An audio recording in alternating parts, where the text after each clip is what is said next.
पहलगाम का बदला पीएम मोदी ने ऑपरेशन सिंदूर से ले लिया है। पीएम मोदी इस बार आतंक और उसके आका पाकिस्तान को मिट्टी में मिला देना चाहते हैं, लेकिन भारत के ही तर्ज पर पाकिस्तान चाह रहा था कि वो भारत पर हमला कर दे, लेकिन नल्ले पाकिस्तान को क्या ही पता कि भारत उसका बाप है।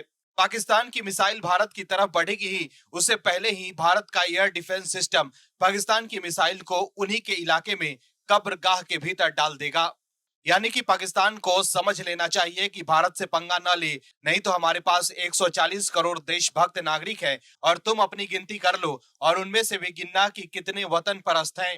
भारत के ऑपरेशन सिंदूर से बौखलाया पाकिस्तान लगातार सीज फायर का उल्लंघन कर रहा है, लेकिन कौन बताए इन्हें कि भारत उनसे कहीं आगे है और भारत की तरह पाकिस्तान भी हमला करने की सोच रहा था, लेकिन भारत के सिस्टम ने आतंकिस्तान के सारे डिफेंस सिस्टम को मलबे में तब्दील कर दिया है। क्या है खबर बताते हैं आपको इस रिपोर्ट में।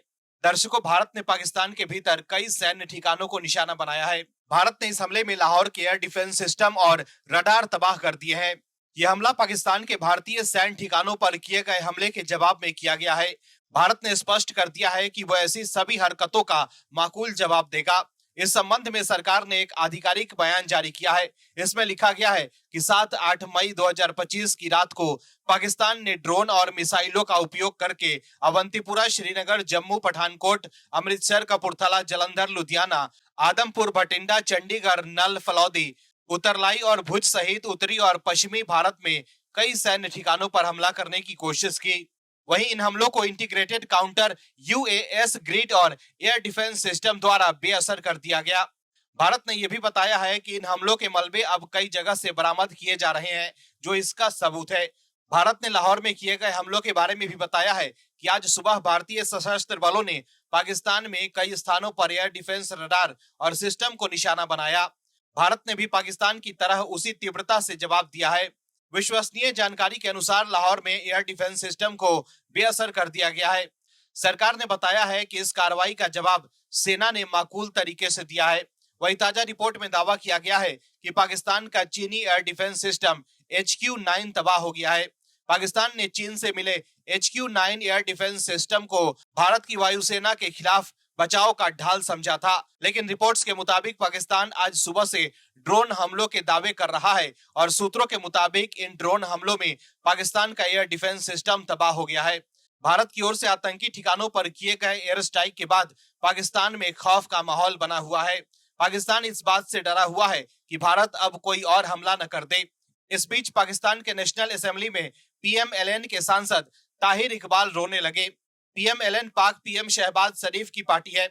पाकिस्तानी संसद में ताहिर इकबाल ने कहा कि अल्लाह हमारी हिफाजत करे। वहीं इस मुद्दे पर रक्षा मंत्री राजनाथ सिंह की अध्यक्षता में सर्वदलीय बैठक बुलाई गई थी। इस मीटिंग में राहुल गांधी भी शामिल हुए। मीटिंग के दौरान रक्षा मंत्री ने कहा कि ऑपरेशन सिंदूर में करीब 100 आतंकी मारे गए हैं और गिनती अब भी जारी है। वहीं खबर के मुताबिक भारत और पाकिस्तान के बीच तनाव को लेकर राहुल गांधी ने भी कुछ सवाल पूछे थे, लेकिन उन्होंने सरकार पर कोई दबाव नहीं बनाया। उन्होंने साफ तौर पर कहा कि हम समझते हैं कि ये कैसे काम करता है और स्थिति क्या है। उन्होंने इस मुश्किल घड़ी में सरकार को अपना समर्थन दिया। वहीं कुछ सांसदों ने विशेष सत्र के बारे में भी पूछा। कांग्रेस पार्टी ने भारत के ऑपरेशन सिंदूर और उसके बाद पाकिस्तान के साथ बढ़ते तनाव के मुद्दे पर सरकार को अपना पूरा समर्थन दिया है। हालांकि कांग्रेस अध्यक्ष मल्लिकार्जुन खड़गे ने बैठक में प्रधानमंत्री नरेंद्र मोदी की अनुपस्थिति पर सवाल उठाते हुए पूछा कि क्या प्रधानमंत्री खुद को संसद से ऊपर समझते हैं। हालांकि कांग्रेस को समझना चाहिए कि PM मोदी के लिए इस वक्त पाकिस्तान को सबक सिखाना जरूरी है, न कि कांग्रेस की डिमांड को सुनना। Bureau report, OMH news.